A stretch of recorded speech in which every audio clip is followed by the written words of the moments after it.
அனைத்து ஊடக நண்பர்களுக்கும் பத்திரிகை நண்பர்களுக்கும் காலை வணக்கம்.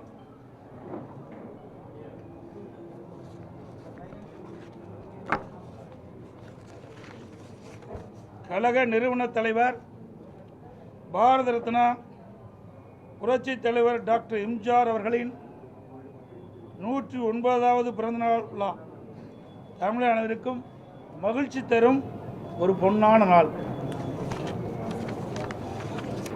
சட்டமன்ற பொதுத் தேர்தல் 2026 அனைத்து இந்திய அண்ணா திராவிட முன்னேற்ற கழக முதற்கட்ட தேர்தல் வாக்குறுதிகள்.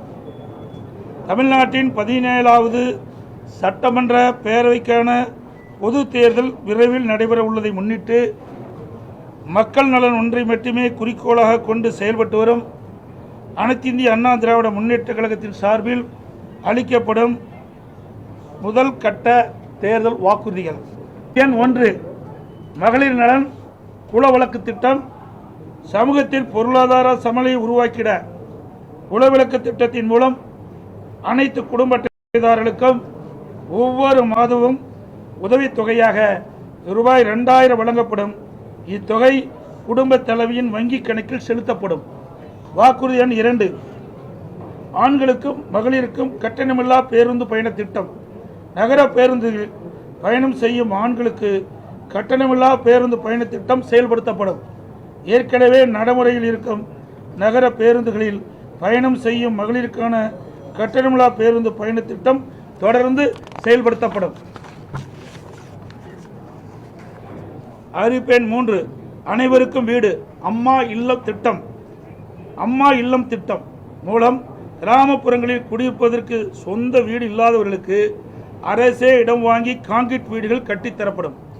அதேபோல நகர பகுதியில் சொந்த வீடு இல்லாதவர்களுக்கு அரசே இடம் வாங்கி அடுக்குமாடி வீடுகள் கட்டி அம்மா இல்லம் திட்டம் மூலம் விலையில்லாமல் வழங்கப்படும். அதை போலவே ஒரே குடும்பத்தில் வசிக்கும் பட்டியலின மக்கள் அவருடைய மகன்கள் திருமணமாகி தனி குடித்தனம் செல்கின்ற போது அரசே இடம் வாங்கி அவர்களுக்கு கான்கிரீட் வீடுகள் கட்டித்தரப்படும். அறிவிப்பெண் 4, 100 நாட்கள் வேலை வாய்ப்பு திட்டம் 150 நாட்களாக உயர்த்தப்படும். 100 நாட்கள் வேலை வாய்ப்பு திட்டம் 125 நாட்களாக உயர்த்தப்படும் என்று மத்திய அரசு அறிவித்துள்ளது. கிராமப்புறங்களின் வளர்ச்சிக்கான இத்திட்டம் 150 நாட்கள் வேலைவாய்ப்பு திட்டமாக உயர்த்தப்படும். அறிவிப்பெண் 5, அம்மா இருசக்கர வாகனம் வழங்கும் திட்டம். மகளிருக்கு ரூபாய் 25,000 மானியத்துடன் 5 லட்சம் மகளிருக்கு அம்மா இருசக்கர வாகனங்கள் வழங்கப்படும்.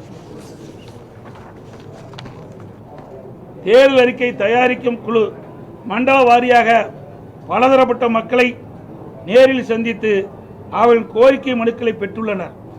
இப்பணி நிறைவடைந்ததும் அனைத்து இந்திய அண்ணா திராவிட முன்னேற்ற கழகத்தின் சார்பாக குழு தயாரிக்கப்பட்ட அறிக்கையை அறிவிப்புகளாக வெளியிடப்படும் என்று மகிழ்ச்சியுடன் தெரிவித்துக் கொள்கிறேன்.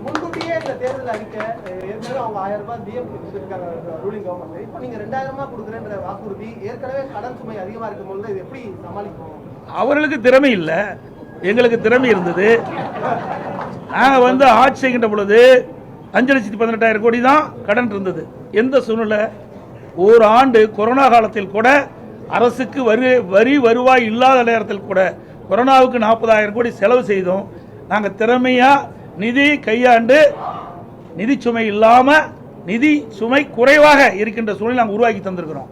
ஆனால் திராவிட முன்னேற்ற கழக அரசு பொறுப்பேற்ற பிறகு இந்த நிதி மேலாண்மை அமைப்பை ஏற்படுத்தி நிபுணர் குழு அமைக்கப்பட்டு அந்த நிபுணர் குழு மூலமாக கடன் குறைக்கப்படும், வருவாய் உயர்த்தப்படும் சொன்னாங்க.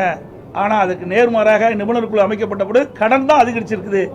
சுமார் இந்த ஆட்சி முடிகின்ற தருவாயில் 5.5 லட்சம் கோடி கடன் இருக்கின்ற ஒரு சூழ்நிலை ஏற்பட்டுள்ளது.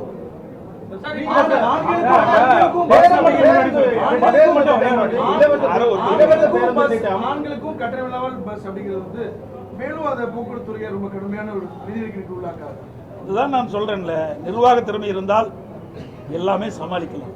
நிர்வாக திறமையற்ற சிரிக்கின்ற பொழுதுதான் கடன் சுமை அதிகரித்துக் கொண்டே இருக்கின்றது. அதெல்லாம் இன்னும், அதாவது 2ஆம் கட்ட தேர்தலுக்கு முழுமையாக வெளியிடுகின்ற பொழுது இன்னும் பல அறிவிப்புகள் வெளியிடப்படும். எங்களுடைய